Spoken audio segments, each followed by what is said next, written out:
What's going on, everybody? It is the NFL Experts. I'm Wayne G, joined as always by Mark D. What's going on, Mark? What's up, Wayno? On location again. Starbucks this time. I'm going back and forth. This time, little Java. Oh, yeah, so you kind of have it's kind of like having the interviews with the quarterback prospects. You're kind of checking them out, seeing which one works best for you. Yeah, gotta get those that expert stuff in. That's how it works, bro. Hey, makes sense to me. Obviously, we have a great show planned for today. We are going to be talking the NFL rules. I know there's been a lot of chatter, particularly about one rule, so we'll get into that. We're going to talk a little bit of NFL news. We're going to talk two more teams, the Commanders and the 49ers, and what they need in the draft. And then we have a couple of 2-minute warnings today. Mark has a big gripe, and I have some thoughts on that as well. And then mine's kind of as usual. I've been arguing with people on Facebook, and we're going to talk about it in the 2-minute warning. But before we dive into all of that, please make sure you are following us on social media at NFL Experts Pod. That's NFL Experts plural. At NFL Experts Pod Twitter, at NFL Experts Pod Instagram, at NFL Experts Pod YouTube, TikTok, and NFL Experts Pod at Gmail if you want to email us. We're interactive. Interact with us, people. Yes, hit us up. We love the comments and questions. We haven't had any in a few episodes, so come on, guys. Let's hear it. Without further ado, we do have some NFL news to get to, starting with LJarius Sneed. We talked about it a little bit last week. He hadn't been traded yet, but we knew that the Chiefs were looking to do something. Dude, it literally happened right after our episode last week. It did. And the Chiefs, there is some talk that they may not have gotten enough for him. They did get a 3rd-round pick and a 7th-round swap. So the 3rd-round pick is next year's draft. The 7th-round swap, I think, is this year. But then Sneed signs the long-term extension with the Titans. So first things first, how do you feel? Do you think the Chiefs got fleeced on this deal, or do you think it was fair compensation? No, man. They only got a 3rd-round pick. And it's not even this year. It's next year. It's so I feel like this was like a salary dump, especially from the get-go. The whole thing was weird when they tagged him, and then they said right in the beginning they were like, "You can go find a trade." So the whole thing was wonky. So it's like I don't know what they were really doing. Maybe they knew that they couldn't keep him on the deal that he wanted, and maybe Titans were the only team that were going to give him that deal. It could be. I tried to compare it to trades in the past to see what is a good comp for this particular trade. And I looked at Jalen Ramsey when he was traded from the Rams to the Dolphins. And because he was a similar age to what Sneed is now, similar stats, he actually wasn't quite as good versus the pass. A quarterback's passer rating against LJarius Sneed is 55.9. The passer rating against Jalen Ramsey was 98.6. So he was allowing some catches and some touchdowns. Sneed does not. Plus, Sneed is an exceptional tackler. But looking at that, the compensation for Jalen Ramsey, the Rams got a future 3rd-round pick and Hunter Long, the tight end. So pretty similar compensation to what the Chiefs got for Sneed. Maybe they could have gotten a 2nd, or maybe like the 3rd and like a 5th. But I don't know. Overall, I think it's pretty fair compensation versus Jalen Ramsey. Yeah, I guess comparison to that it is. But if I was them, I'd want to pick now, like a guy that's going to help us now. Like if they're trying to 3-peat like they keep talking about, they need all the help they can get. So I don't know, letting him go. I'm not sure. They probably don't have in the salary cap to pay him what they wanted. Well, they definitely didn't, especially after re-signing Chris Jones to the $185 million contract, whatever that is. Patrick Mahomes is still making a boatload, even though he took a pay cut. They went out and got Marquise Brown. So they're spending money. I just don't think they had the money for Sneed. I'm sure they would have loved to have kept him.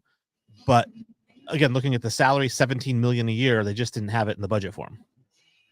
Yeah, like I was saying, I think it was a salary dump. I think they wanted to keep him, but they were just like, we can't pay everybody.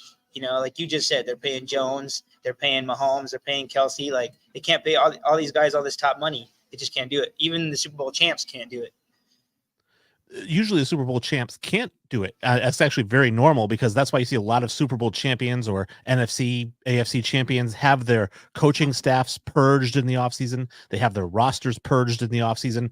It's just impossible, which is why I was listening to Julian Edelman today, and he said that's why it's so hard to 3-peat. There's never been a 3-peat in NFL history. Nope. And even with the Patriots, I think, went to 4 in a row, but they lost that 3rd one to the Eagles.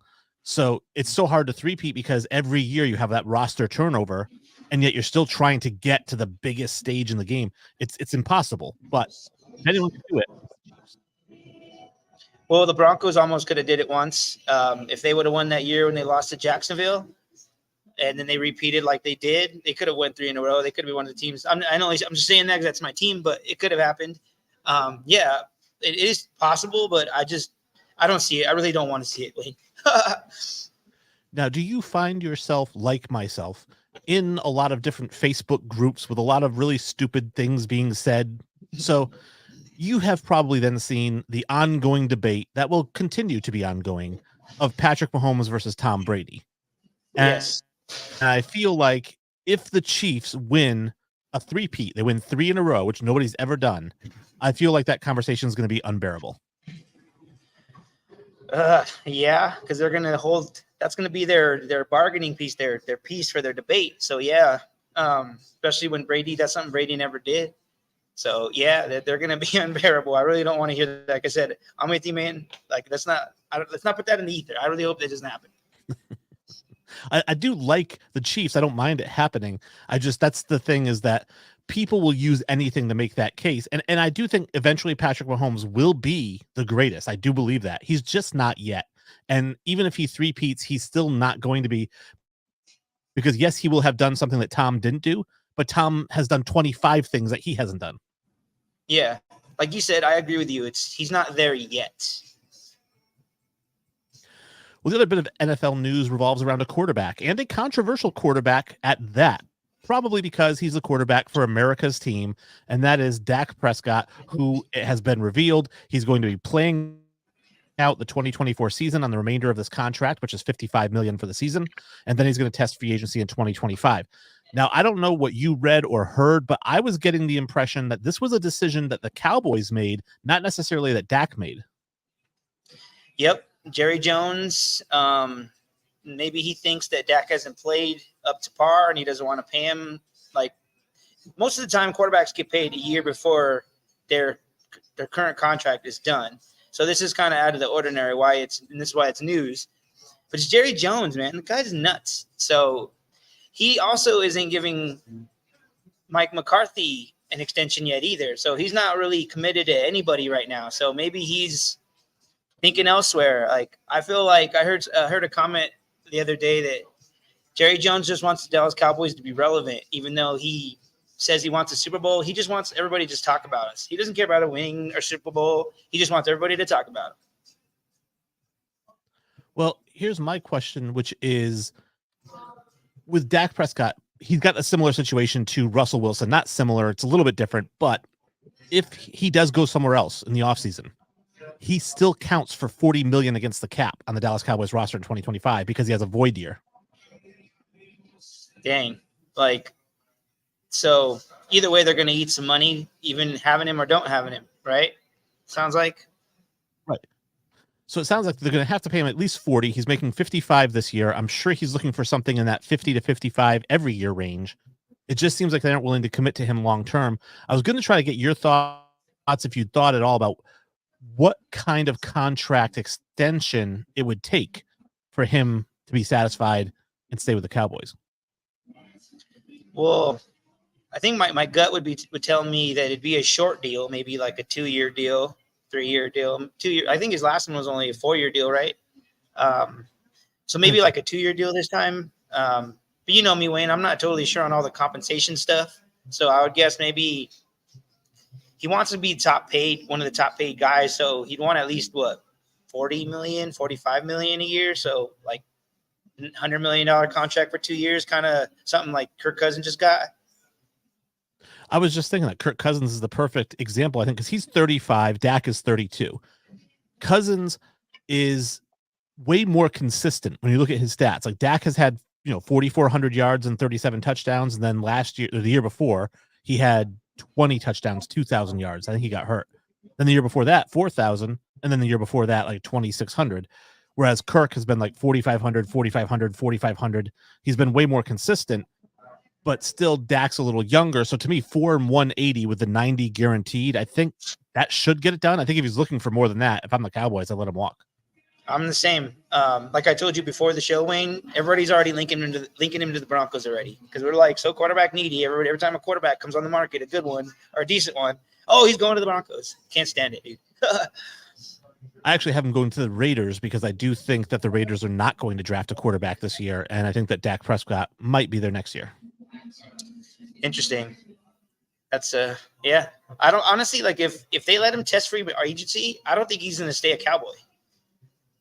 No, because somebody will offer him more than the Cowboys are willing to. Yep, because there's a lot of other teams that are needy quarterback like the Broncos, you know? So that led me to my next question, which is obviously we have the NFL draft at a little less than a month or right around a month. Should the Cowboys address the quarterback in this draft so that you have a guy who can sit for a year before Dak leaves? Or do you think they wait, try to work out a deal, and then if they don't, then they have to look at either the free agent market next year or the draft next year? That's an interesting question, Wayne. I'm not even totally sure who will be a free agent next year. Who would even be out there for them to get? I don't know. That's a good question. If that's the route that they decided on, then yeah, they should go draft a quarterback. Or you also, like I said, have that draft next year. Shedeur Sanders. Dallas seems like the type of team, we're going to talk about it later, that Dion would want his kid to go to. But I also think that the Cowboys are not going to do bad enough this year to get that high of a pick. Well, they're always pretty good, you know, like even when they don't win in the playoffs, like they always have like a 12-win record. Like they're always a decent team. So yeah, they're never going to have that pick. So no matter what, they're going to have to trade up or pay for a guy. Well, and the last question I had related to Dak Prescott is they could draft a guy that could get a free agent. They also have Trey Lance on their roster. So what are the odds that Trey has looked really good in practice? And maybe that's why they don't want to sign Dak to that long-term deal. I totally spaced that out, Wayne. Yeah, that's a good call. We really haven't seen what he can do. He really, you know, like he's one of those guys that I'm going to talk about when we talk about Harbaugh, my whole Zach Wilson, JJ comparison. He's one of those guys that never really got a fair shot either, and he kind of had a lot of hype behind him also. So I kind of curious to see what happens with him. Well, I don't want to say he didn't get a fair shot. He just got hurt. That was his issue, is that he would get hurt, and then he comes back, and then he kind of gets hurt again. And then at that point, it's like, all right, well, we're going with Brock Purdy. Well, I mean, he hasn't gotten a fair shot there because he got hurt, and then now he's in Dallas behind Dak. He hasn't gotten a shot yet, so maybe he is the plan. Could be. Now, that's what I had for NFL news, but there is a bit of NFL news, which is rule changes. We wanted to cover this, and the big rule change, the one that everybody's losing their mind about because everybody's a bunch of chicken littles out there, is the hip drop rule. The hip drop has now been officially banned. Let's say you can no longer grab a guy and swing your body weight to the ground and pull him down, landing on his legs. And so that's going to be a personal foul going forward, and there could be fines involved going forward. Now, before I get into all the dummies out there, what was your initial thought when this was banned or became a personal foul? I'm with you, Wayne. I'm like the old school way of thinking. These guys signed up for football. They know what they signed up for. You know, they know it's a rough sport. Like guys are going to get hurt. Like I feel really bad for defensive guys because they're not going to know how to tackle. Like, it's almost they're taking that out of the game. It's like the defensive guys are going to like run up to the player and be like, "Can you just lay down?" You know, like this is what it's come to, man. Like I don't like it. Like I understand the other side of it, how they don't want people to get hurt. I get it, but it's the NFL. Like NFL has 100% chance of being injured, and these players know that. I know that they're trying to keep all these injuries out of the game. I get it, but I mean, I didn't like it when I heard it. I was just like you, Wayne. Well, you're actually not like me. You're one of the chicken littles that I was talking about. So I actually think this is a good rule that they are getting rid of it. They're making it a personal foul. I don't think it affects the way that defenders tackle in any way, shape, or form. I think that it's a tackle that causes more injuries than any other type of tackle. Now, if you were in favor of the hip drop tackle, would you also be in favor of the horse collar tackle? Is that like, well, again, you signed up for it. That's kind of on you. True. I guess you're right. I guess that's a good way to throw it at me, Wayne. You always do that. Give me a different perspective. So yeah, no, I guess you're right. I guess I didn't look at it like that.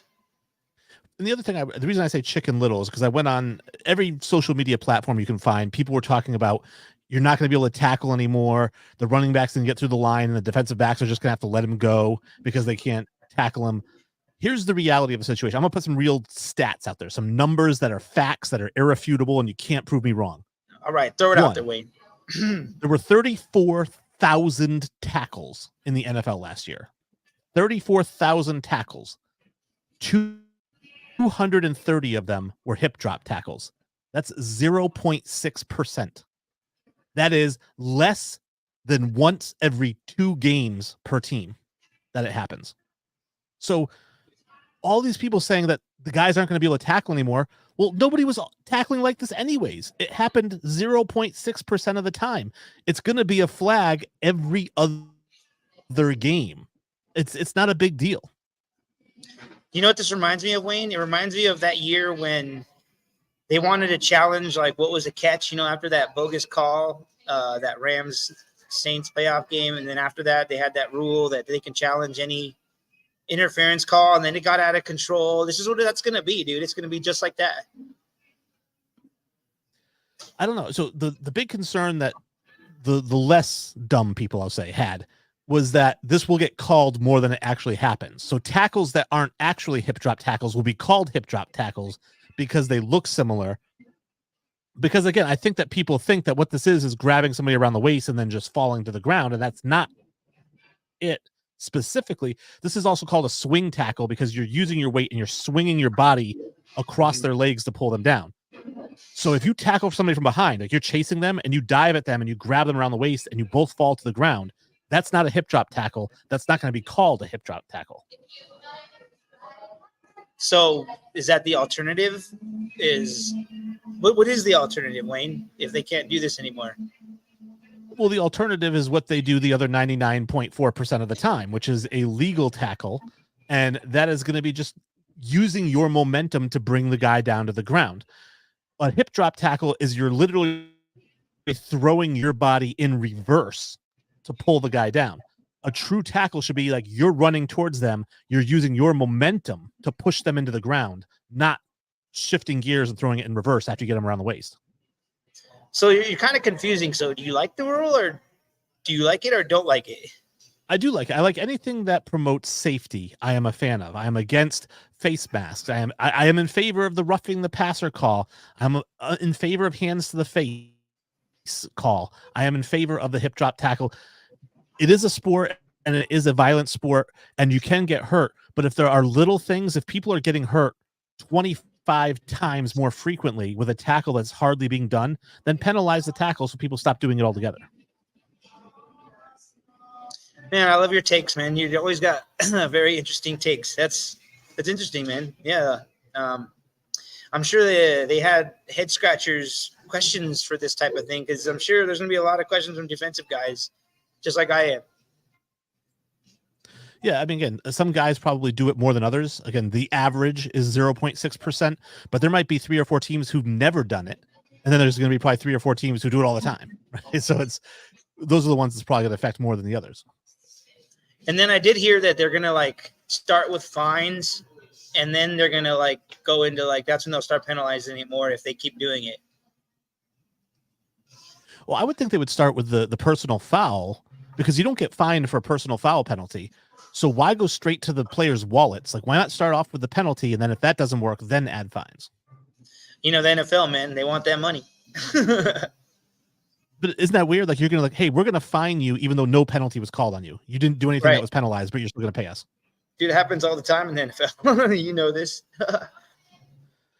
Well, one of the other things that was talked about here during the rules changes and the owners' meetings, or whatever you want to call it, Christmas Day, the NBA is getting kicked in the ass, and the NFL is moving in. The NFL is now going to have 2 games on Christmas Day versus 4 games or 5 games of the NBA.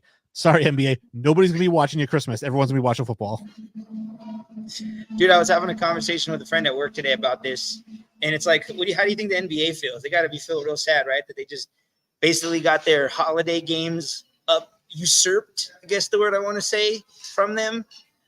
Yeah, dude, the NFL is yeah, we're gonna slowly do one game like they did last year, and then now they're doing 2 games this year. And then I read somewhere that they promised the NBA, or maybe it wasn't a promise, but they told the NBA, oh, we won't do it on a Wednesday, and then next Christmas is on a Wednesday. So the NFL like blatantly doesn't care what the NBA thinks. And I honestly, I love all sports, but football is my favorite, and I'm okay with this. Yeah, the NBA is definitely not, because outside of the playoffs, the Christmas Day games are the highest rated games all season. And again, if you have a choice between, I don't care if it's a crappy like Amazon Prime Thursday night quality game, you've got the Panthers and the Browns. More people are going to watch that than the Lakers Celtics. Yeah, I think so. But yeah, I feel like to a certain degree, I feel bad for the NBA, but then I don't. But because they're going to be losing a lot of revenue. They're already losing a lot of revenue. And then they're trying to figure out ways to boost the game. And this definitely isn't going to help it. Another rule that they came out with, and I do like this rule as well. I like a lot of these rules that they're approving, but the other rule that they came out with was the challenges. So before you had 2 challenges per half. Well, now if you get one of the challenges right, you get to keep it. So you actually get up to 3 challenges per half, as long as you get one of them right. Yeah, this was, I believe Detroit proposed this rule, and it passed, which I was really surprised. I'm really glad that they did, because I don't know how it works in other sports, but I want to say in another sport, like if you, something similar to this, that if you win one of your challenges, you get another one or something like that. I'm not totally sure specifics, but I'm really glad that this is a rule now, because I think if you do win one of your challenges, you should be able to have another one, you know? So yeah, I like the rule too, Wade. But keeping it from being unlimited challenges, it's still going to be, 3 is the max. So even if you get all 3 right, I mean, that's still get an extra one if you get it right. But I agree. I think that you lose a timeout if you get it wrong. You keep the timeout if you get it right. But I think if the refs are getting it wrong that frequently, that you're going through 6 challenges a game, then the refs really need to be looked at. I was having a talk with my friend about these rules this last weekend, and I remember Bill Belichick, your guy, Wayne, he came out and said that NFL's never done this, but like any call should be challengeable, which it's not, which I don't understand why it's not. He never said that like they should have a bunch of challenges, but the ones they do have, they should be able to challenge anything, any kind of call, and they don't have that. I think that's what should be instituted also. Well, the trickiness with that, right, is that the things that can't be challenged are the penalties. And that's because penalties are subjective. They're up to what the official sees. And so here's the tricky part about challenging that, is that because one of the proposals actually during these negotiations is that penalties can be challenged within the last 2 minutes of each half. And I think that's kind of a cool rule, but here's the problem. Let's say pass interference is called, right? And it's a ticky-tack pass interference. Like it was like the guy put his arm out, brushed at the front of his jersey, and that's it, right? And they called pass interference. And you're looking at it from home, and you're going, why are they calling that? If they review it to the letter of the rule, you're not allowed to touch the receiver. So it is still pass interference, even though it's ticky-tack. So then the call stands, and you lose a timeout by challenging it. It's like I was saying earlier. It's like that pass interference rule that they had. Like that's why it got out of hand, and the NFL was like, nope, not dealing with that. Right? Yeah. It's just you can't challenge penalties because the penalty is always going to stand because it's the interpretation of the rule by the official, or what's going on. Like holding, right? Holding happens on every single play. So right. I'm wondering now. Okay, let's say you thought holding happened on the play. Can you challenge and say, hey, that guy held 68 held, or can you only challenge it if it's a flag? Right. I guess. Yeah. I guess you're right. I guess it would get out of hand also. Yeah, totally. I didn't think of that side of it. Yeah. It's a good idea, but probably not in practice. Right. And then the last rule here that I had was the NFL trade deadline was moved to after week 9. It used to be after week 8. I believe they moved it to after week 9. And I have my own rule, which we'll put into play. But you said yes, you obviously like the idea of pushing the trade deadline further into the season. Yeah, like I was saying many episodes ago, Wayne, when we first started doing this, that I think that the trade deadline should have been pushed farther. I'm not totally sure what the NFL reasoning is behind why they want to do it. I read that it's because it's going to be 18 games soon, so they're just trying to make it in the middle of the season-ish, I guess. I just want it later in the season so teams have more time to figure things out, like, because you never know when injuries happen, when you have to cut a player, all that stuff. I just feel like the more time you have, the more prepared a team can be. The 18 games is definitely what they're going to be using as the excuse. I think they're doing it to try to make the NFL trade deadline as interesting as the NBA and Major League Baseball's trade deadline, where you can have teams who are completely out of it, that they know they're completely out of it, and they can trade a player or two to contenders who are still in it. And so it kind of increases activity around the deadline. Yeah, that's a good point also, Wayne. I didn't even think of that. Yeah, that's a great idea. Now, if they're going to do that, though, let's institute the Wayne G trade deadline rule.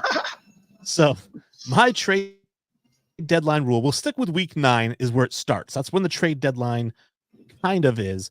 But my official deadline is actually week 12. That's the official deadline. And here's why I say that there's two deadlines, okay? Any player traded between weeks 9 and 12, the team that they're traded to assumes all of their dead cap money. So it goes completely away from the team who trades them. Now, if they're traded before week 9, or if they're traded in the offseason, the team that trades them still has to eat the dead cap. So the only way you can get out from under this dead cap is to trade them between weeks 9 and 12. So this is like a dead cap trade, probably what they're going to call it. They could probably call it. I like the Wayne G trade deadline rule. That's a little bit better, but they can call it the dead cap. The Wayne G trade. Yeah, and so that's exactly what would happen is you'd have guys like Russell Wilson now, where this year, if you get to week 10, Russell Wilson is playing pretty good all year. They really benched him in like week 16 or 15. So you get to week 10, he's playing well. The Vikings quarterback went down. Now they weren't in it, so they probably wouldn't be looking for a quarterback. But I'm thinking of a team that would be quarterback needy, like they're still in the playoff hunt and their quarterback gets hurt. They traded for Russell Wilson, and all that dead cap goes with him, so the Broncos don't have to eat it. But teams won't be able to do it if they don't have the cap space, right? Correct. You'd have to have the cap space to do it. But the cap space is year to year. Even who's going to have cap space like later in the year like that to pick up a player? It would depend. So let's say your quarterback gets hurt. If your quarterback's making $50 million a year and you put him on IR, you know what I mean? Then you could have a rule where he's on IR, so his number doesn't count against the cap. Oh, so it'd be like in hockey, because they have that in hockey. They call it LTIR. When those guys are on that, yeah, their money's not counted against the cap. So, yeah, that'd be the only way it could be done, I think. But, yeah, I like it. Yeah. Yeah, exactly. And I'm not sure exactly. It would help us out this year for sure. I think it would help a lot of teams in a lot of different situations. Look at the Cowboys right now. They've got $55 million with Dak, and they've got, $40 million in dead cap next year. Like, they could trade Dak right now and not have to eat that $40 million next year, even though he's not going to be playing. That team's got to have a lot of cap, right?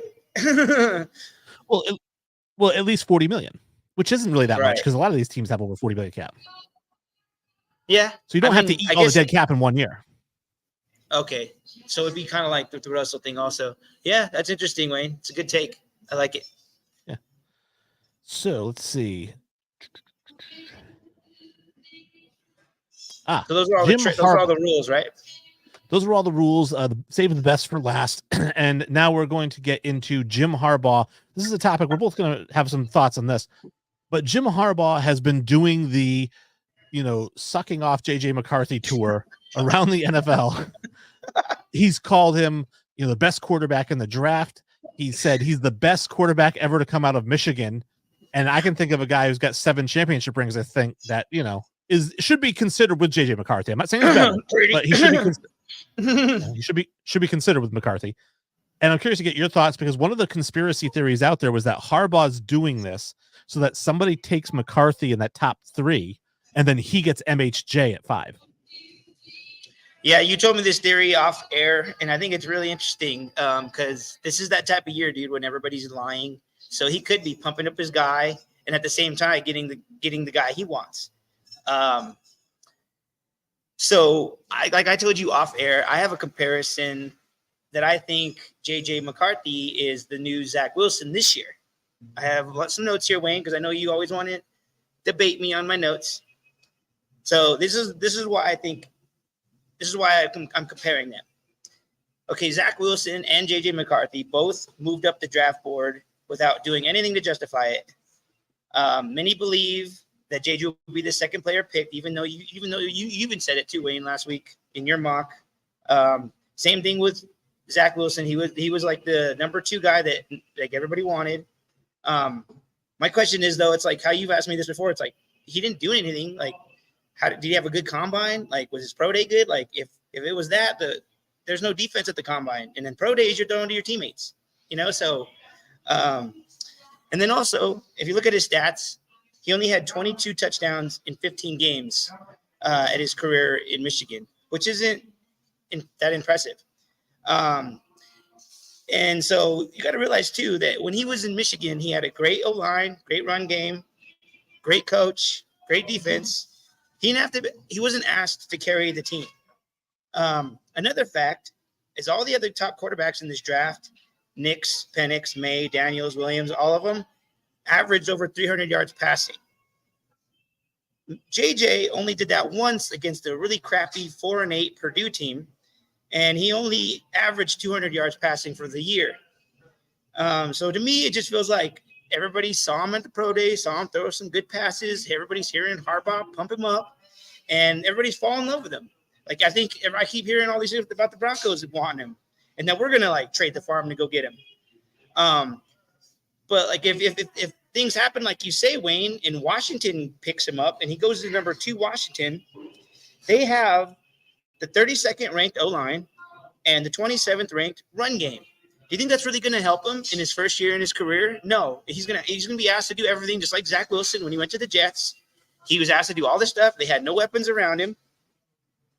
This is my theory, Wayne, is I think he should go to a team like the Broncos, or I'm going to put this one out there, Minnesota, because they're both 2 teams that have offensive coaches that I think he should go to. He needs to go to an offensive coach. If he goes to Washington, he has a defensive head coach. I don't think that's going to help his development. So if he comes to Minnesota or Denver, he'll have an offensive head coach. He'll have a better O-line and a better run game at both places, and he could sit a year behind Sam Darnold or Jarrett Stidham. So that's my theory. Well, let me attack your theory one point at a time here. So let's start off with the fact that you said that Wilson and he are both climbing the draft boards without having done anything really since the season other than the workouts and the combine. Well, so you're saying that because it happened with Wilson, it's going to happen with McCarthy. But my thing is this. Michael Jordan was the 3rd overall pick. Has every 3rd overall pick in NBA history been the greatest player of all time? No. So just because it happens to one guy doesn't mean it's going to happen to the other guy. Yes, he has climbed the draft boards. Yes, Zach Wilson did, but JJ McCarthy might be better than Zach Wilson, which is why he's not going to have the same career path. The second thing here is that the reason he's climbing draft boards without having done anything is because teams are getting time to watch his tape now.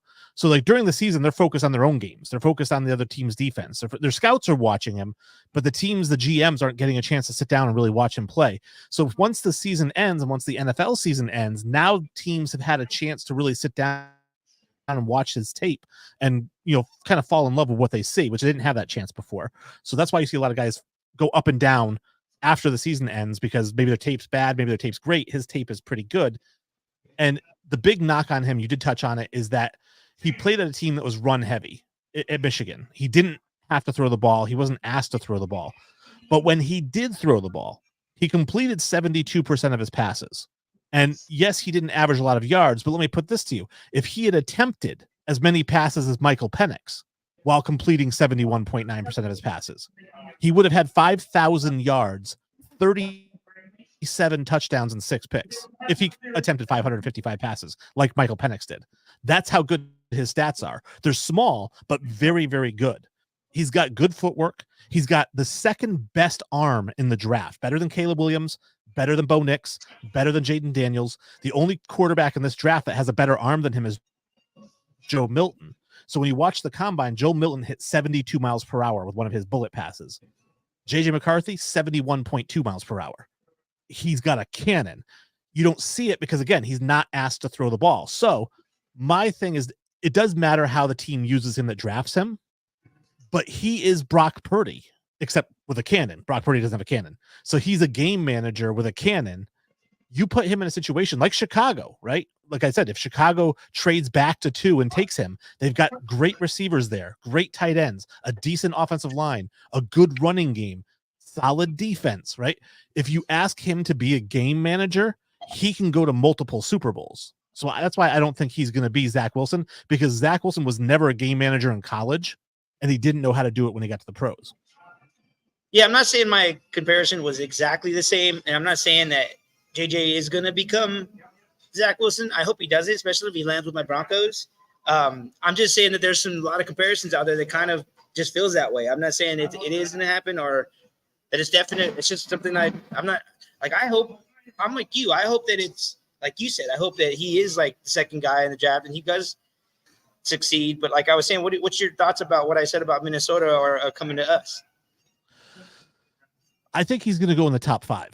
So Minnesota could trade into the top 5 and get him. And I do think that's a good fit there. Right. What's that? And so could we. But what do you have to do? Oh yeah, you said if you trade Surtain, so it's Surtain plus 11. Yeah, if I'm the like I said, if I'm the Patriots, I do that one all day long. I said that to you off the air. Right. I said Patrick Surtain and Christian Gonzalez as your corners. Yes, please. So I will trade out of that spot. Yeah, so he could. If that happens, both of those teams are okay fits for him. Obviously, Chicago will be a great fit. I like Minnesota more than I like Denver, just because they've got Addison and JJ, and they just signed Aaron Jones. They're in a little bit better situation. Denver's selling off pieces. True. And the other point I just wanted to make about JJ before I get up, because I had it written down, I forgot to mention it. So we talked about he doesn't throw the ball a lot. He's not asked to throw the ball a lot. In the games where he was asked to throw the ball more than 25 times, because that's been another question. It's like, what's going to happen when he gets to the NFL and he has to sling the ball, right? Right. In games where he was asked to throw the ball more than 25 times, his completion percentage went up to 75%, and his touchdown to interception ratio was 9-0. So he's actually better the more he throws it. So that's why I think he's not really gonna have a problem wherever he lands. Ideal is a game manager situation, but I do think if you put him in a situation like Washington, where he's going to have to sling it 35 times a game, I think he's going to be just fine. He's got the arm for it, and he's shown that the more he throws, the better he gets. So you think he'll be okay in Washington, like I said, with like the 27th run game and 30 whatever ranked O-line? Well, I don't think he's going to go to Washington. I think that he's going to go to the Bears at number 2, because they're going to trade. Oh, so Washington. You're changing again, Wayno. That's what I've been saying, is that I think that the Bears are going to trade to 2 because Washington is in love with Williams. My mock draft, I have him going to Washington because it's a no trade mock draft. Oh, okay. All right. Okay. Got you. But I do think he goes to Chicago at 2. Interesting. So you think he goes number 1? Well, he could go number 1. He could. I just don't know why Chicago would do that, because then you're just handing Caleb Williams to the Commanders for nothing. Right. I'm just saying. I just throwing that out there, but that's it. Very interesting. I'm really curious to see the draft now, like to see what happens. If that's the case, we're gonna have to give up the farm, and we're not getting JJ. All right, so let's look at another draft, 2025, next year's draft. Deion Sanders has come out and said that first and foremost, his kid Travis Hunter, he's putting them together like almost like they're brothers, and he's saying, he said there's certain cities that ain't gonna happen. It's gonna be an Eli, saying like if he doesn't like the situation, he's gonna say I'm not gonna play there, and they're gonna have to trade it. You also said that you read that he wants to play in a warm weather, or he wants his son to play warm weather. Yep. I'm curious to get your thoughts about kind of like a LeVar Ball situation with him trying to steer where his kid goes. Dude, most people would be like, would be against this, but like, oh, he shouldn't be able to choose where he wants to go. I think players need to be more empowered, and they need to like decide where they want to go. Like I was saying when we're doing our mocks, it's like I was kind of hoping that Caleb Williams was going to be like, no, I don't want to go to Chicago, and he was going to like throw a stink, kind of like it's happened with Eli and how it happened with Elway. Like I've been kind of waiting for this to happen, and honestly, dude, Deion is the one person that can make it happen, because he could be basically like the pincushion for Shedeur and Travis. So he could take all the flack, all the blame, and they wouldn't have to get any of that, and they could still go where they want to go. So this is like the perfect situation for them. And the warm weather thing definitely puts out Denver, because we talked about Denver trying to get Shedeur Sanders and the warm weather thing. But here's my thing on the warm weather thing, right? Is it really only matters in home field advantage, right? First of all, everybody's in warm weather to start the season. It's the later months in the season. And then you're still playing half the games on the road, right? So even if you did go to Denver, you're talking about the last 6 games of the year. Only 3 of them are going to be in Denver, right? So what difference does it make whether it's in warm weather or not? And if you do play in a warm weather spot, you're probably going to have to go play in Denver the other 3 games. But honestly, Wayne, we have a lot of warm days here, dude. I'm telling you, there was a time when I went to a Patriots Broncos AFC Championship game, and it was like nice and sunny out. I can't remember how warm it was. I mean, I want to say like 50, 60 degrees. Like, we get that kind of stuff. So it's not always cold. Yeah. There was one time I was walking down the street and I found $100 bill. It doesn't happen every single time I walk down the street. In fact, it's only happened once. So that's kind of warm weather in late Denver, right? It happens once or twice a blue moon. I'm just saying, they say that we have 300 sunny days a year. So, I mean, just take it for what it is. It can still be sunny in -7. Yeah, we're definitely that state, dude. And as far as Travis Hunter, I mean, how do you think this affects him? Because obviously, I think teams and even us fans, we expected some sort of drama around Shedeur because of Dion, but now he's kind of slapping this controversy onto Hunter, who hasn't said or done anything. Shedeur has been a little bit more flamboyant. I don't know if I like it because I don't know if he's speaking for Hunter or if he's you know what I mean? Like, I don't know if that's what Hunter wants. I don't know if but because I see the coverage of the team a lot.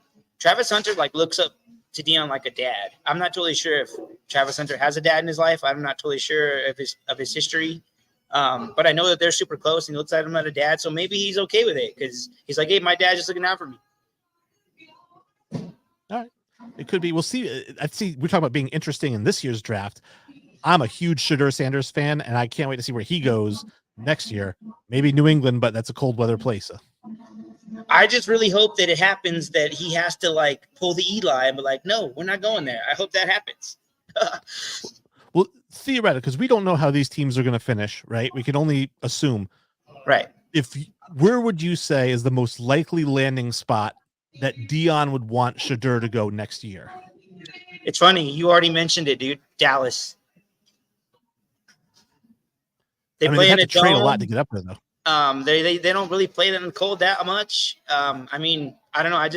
I know Dion has connection there. He played there. I know Jerry Jones with this whole Dak Prescott stuff. So, Now, I think the messiest situation, if we're talking about these teams, would put out San Francisco, where you've got Brock Purdy, and then you bring in Shedeur Sanders. I think that would be a mess, wouldn't it? Yeah, that would be a mess. Like I was saying, I could see Dallas for sure, dude.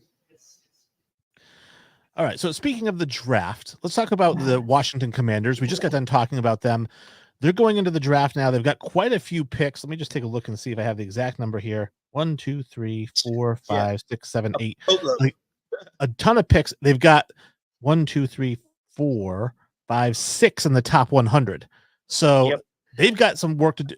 They've got some things that they can do. They have already been active in free agency. They got Austin Eckler, they got Tyler Biadasz, they got Dante Fowler, Dorrance Armstrong, Bobby Wagner, Frankie Louvu, Jeremy Chin. They've been addressing a lot of needs through free agency, and they still have these 9 picks. So I'm curious your thoughts. One, what do you think are the biggest needs for them, and who do you think they address it with? Well, the biggest need is quarterback, like we were just talking about. The only quarterback they have on the roster is Mariota, and I don't really think they're having him start. So I'm pretty sure they're going after one of these top guys. Like you said, I'm not sure who it is or if they trade or they don't trade. But they're going to be able to fix a lot of their needs with all these picks, dude. Like you said, they have 6 under the top 100, 7 under the top 150. So they're going to be able to address a lot of these needs. And they need, besides quarterback, they need a tight end. They need some O-line help. They can use another edge. They could use some corners. I mean, yeah, so it's good that they have all these picks to fill all those needs. I do think that, quarterback's the number one biggest need that they have. I do think they're going to address that with Caleb Williams. He's going to go to Washington, and he's going to play there. I think they have to give up one of those second-round picks to move up that one spot, so probably 40. So they're going to keep 36. I do think that their next biggest need is wide receiver. I think that Curtis Samuel left. They've got Terry McLaurin and they've got Jahan Dotson. I don't know how you feel about Jahan Dotson, if he's a true number 2 or if he's more of a number 3. And Right. then so It was a 3. yeah, so I think that they have to address it. I have them taking Troy Franklin from Oregon. I think that'd be a good fit there for them. Yeah. You mean take him at 40? Yeah, that would be good. Or no, 36. Yeah, 40 or 36. Yeah, right. Yeah. Because you said this wide receiver class is deep, so yeah. I trust your opinion, Wayne. You know me, I'm like really learning this draft stuff this year. Like, you've taught me a lot, you and Sully. So yeah, I trust you, man. I can see him doing that. All right. And then I do agree with you. Edge is another need. I have them taking Gabriel Murphy a little bit later. I do think safeties need. They went out and they got Jeremy Chin. You know, they lost Cameron Curl, but I think that they also have another safety who I think is going to be a free agent in 2025. They've got a cornerback who's going to be a free agent. So I think that Cameron Kitchens is a guy who they might look at safety, you know, maybe in the later rounds as well. And then I have them taking, this is the one that requires some creativity. I have them with the 100th overall pick taking Bo Limmer, the center out of Arkansas, because he played guard the 2 years before last year. And so they just got Tyler Biadasz from the Cowboys. So he's a center. So I think they draft Bo Limmer, but he doesn't play center. He plays guard for them. Oh, interesting. So he's one of those centers that plays guard too. Because I've noticed learning this draft stuff, a lot of these centers play guard. It is, yeah. Usually you start off at guard and then you move to center when, you know, your center graduates or whatever. Well, if JJ goes there, no, you said Caleb's going there. If Caleb goes there, he's going to need a better outline. So I would agree with you on that one. Well, and again, and they have Biadasz, and then they've got, you know, if they get Limmer, then he starts at guard. I think the other guard position is pretty set. They could use a tackle, but they're on the right track, especially if they get Troy Franklin. You know, things are moving. They just need to get out of that terrible ass stadium. And I heard FedEx even backed out of the name recently. Oh, it's up for grabs. There should be NFL Expert Stadium. We should put a bid in. Yes, Wayne, I would love that. But I don't know if we want to put our name on that terrible stadium. Yeah, it's free advertising. Okay. So the San Francisco 49ers, they're the team towards the bottom. They have the 31st pick in the draft. They just won the NFC Championship. You look at this team, obviously you've got Brock Purdy, Christian McCaffrey, Brandon Ayuk, Deebo Samuel. The defense is solid. Where do you fill holes? Where do you think that they need to fill holes on this team? I'm glad you asked me that, because when I was researching this, I was like, damn, they got like they got a badass dude in like every position, at tackle, at running back, at cornerback, you know, at linebacker. Like, these guys, they got some dudes, you know, like I was saying, they're the type of team that they wake up in the morning, they run through a brick wall. So from what I was noticing, they don't really need a whole lot, man. Maybe I feel like they're the team that always drafts defensive line. I know you said that class is deep this year, so maybe they draft one of them. I feel like every team could always use O-line help. So maybe O-line. I don't know. You tell me, Wayne. Well, looking over the roster, I think that, you know, they do need some defensive line help because Eric Armstead, they traded him. So they could use some help in the interior defensive line. They do need an edge rusher opposite Bosa. They had Chase Young last year. He's leaving. He didn't really do anything while he was there. So they could use another edge rusher to take some pressure off of, you know, Bosa. They could use a wide receiver 3. I think they could use a tackle. I mean, Williams is all world, but the other side, not so much. So they could use another tackle there. And then I do think that 3 of their corners are going to be free agents in 2025. So maybe look to the future, maybe in the middle of the draft, kind of get some cornerbacks to stack that roster for next year. Yeah, they're another team, Wayne, that has a boatload of freaking picks that can fix all these needs, and they don't really need a lot of help. Like you saying, there's a few spots, and they're definitely going to be able to fill these spots with these players, especially because it is a deep wide receiver class. It is a deep tackle class. So I see them definitely going both of those routes. Yeah, I have them taking Amarius Mims, the tackle out of Georgia. I have them taking him with the 31st overall pick. He's going to play opposite Trent Williams, and then with the 63rd pick taking Tavondre Sweat to jam up the middle there where Armstead used to be. I don't really have them addressing edge until pick 133. I have them getting Nelson Caesar. I do have them taking a running back because Christian McCaffrey can't take all the beating. You need to have a change of pace guy. Not even a Right. change of pace. That's the wrong term. You just need to have somebody take the beating a little bit more. Right. He just needs a little less beating. I get you, Wayne. Totally. No, I like it. I would love to see Braylon Allen go there. And then also, too, I feel like they're a team that, because they have all these picks, they could use some of it as ammo to move up to get a guy they really like, like a Sweat or someone, Wayne. They could. And what I would actually really like to see them do, instead of taking Mims at 31, which does fill a need, but if they could package Mims, maybe some of these other picks, and move up a little bit more and get like a Dallas Turner or a Curse, right? Not Curse, Jared Verse. Get one of those two guys. I mean, now you're styling with Bosa and that guy. That's what I mean. And they got the ammo to do it, dude. They do. And that's what I had for NFL news. Obviously, we've got a little bit of time left, which is perfect because it is time for our 2-minute warning. And there is a non-NFL topic that I know you want to go over, and I have some thoughts on. So let it rip. All right. Okay. So any sports fan out there should know all this gambling stuff that's going on. And anybody that's listening to the show, and Wayne, I'm totally very anti-gambling. So this kind of hit up my alley when it's happened. Okay, there's been a case in NBA. There's a player that was betting on himself, prop bets, basically betting the under, saying that he wasn't, and then he was leaving the game early and getting saying that he was sick or he was hurt. So he got caught for that. And then they're still investigating. And then Shohei came out, or then there was news that came out that Shohei Ohtani from the Dodgers in baseball, that his interpreter was embezzling money and betting on gambling from some bookie or something. And the thing that was fishy about this is he's came out and said that he paid off a debt for his interpreter. And then he came out and said that, no, that's not true. And no, I never gambled. So I don't really know what to believe, Wayne. It all sounds fishy to me. And I'm just worried that we've kind of seen some of the players, get caught in the NFL. I just don't want to see something big like this happen in the NFL.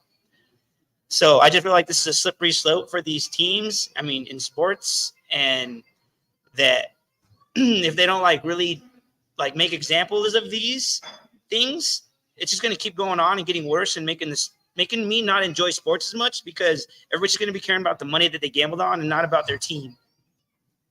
No, I agree. And I think that the funny thing with the Ohtani situation is that I do think that Major League Baseball caught wind of this and told him to blame it on the interpreter. It wasn't his idea, that Major League Baseball, because this is a $750 million star. He is the face of Major League Baseball. He is the guy that young people know. Baseball's trying to get young fans. He's the guy. You don't want to suspend him for life, right now. You want him to play. So I think that he got caught. It is him gambling, but Major League Baseball swept it under the rug and said, if you blame it on the interpreter, we won't even investigate it. I'm glad that you said that because I kind of feel that too. I feel like they're we can't lose Shohei. We can't lose him. There's no way. But see, in basketball, this guy's a no-name bench player, so they're gonna probably suspend him for life. So they're gonna make an example of him, and Shohei's just gonna get out scot-free. It's just, I don't like it, Wayne. No, sir, I don't like it. And all over social media, right? People were saying when the NBA guy got busted, they said, "Hey, that guy's interpreter was betting too."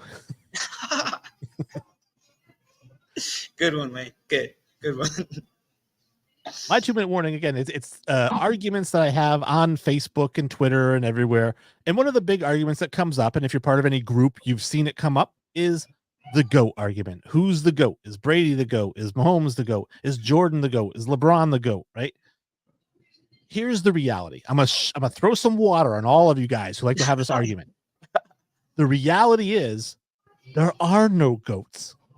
They don't exist. We make them up, right? It's our own opinion about who the GOAT is. So when you're arguing with somebody, whether it's the Mahomes and Brady, you're not arguing Mahomes and Brady. You're arguing the criteria that each of you is using to determine how you came up with your GOAT. And the funniest thing to me is when somebody explains their criteria and then immediately gives you 100 exceptions to the criteria. So in basketball, the criteria is rings, right? Oh, Jordan had 6 rings and LeBron's only got 4, so Jordan's better. I'm like, okay, well, Robert Horry had 7. Yeah, but that doesn't count. All right, Bill Russell had 11. Yeah, but that doesn't count. Scottie Pippen had whatever. That doesn't count. Right? It only counts with those 2 guys, and that's it. So I'll say this. When I determine who I think is the GOAT, which, by the way, I always say, I think so-and-so is the GOAT. I never say so-and-so is the GOAT because it's not a factual statement, so I never make a factual statement about it. I say, I think so-and-so is the GOAT, and here's why. And it's usually a culmination of a lot of things. I think Wilt Chamberlain's the greatest basketball player of all time. I do think Tom Brady is the best quarterback of all time. Wayne Gretzky is the best hockey player of all time, and anybody who argues that should have their head examined. I agree with you 100%, Wayne. I think the GOAT term has gotten thrown around very loosely these days. Everybody could be the GOAT. Like your dad making you spaghetti dinner is the GOAT. You know, like you're right. That term has been thrown around way too much. And I totally agree with you. And if we're throwing out our GOATs, my three of best of all time is Tom Brady of football, Jordan basketball, and Wayne Gretzky in hockey. Well, since we're discussing, we don't need to discuss Wayne Gretzky. We all understand, like, his numbers are bananas ridiculous. So we won't even talk about Gretzky. But let me ask you this, because I have Wilt as the greatest basketball player of all time. You have Jordan. What is your criteria? What makes Jordan the best? So you're asking me this deep question that I got to think about, and we only have like 4 minutes left, Wayne. So you can't ask me a question that with very little time. Because there's a lot to dive into. Well, start diving. I'd have to think about it, dude. I wouldn't say rings. I would just say somebody that elevated the game, changed the game, innovated the game.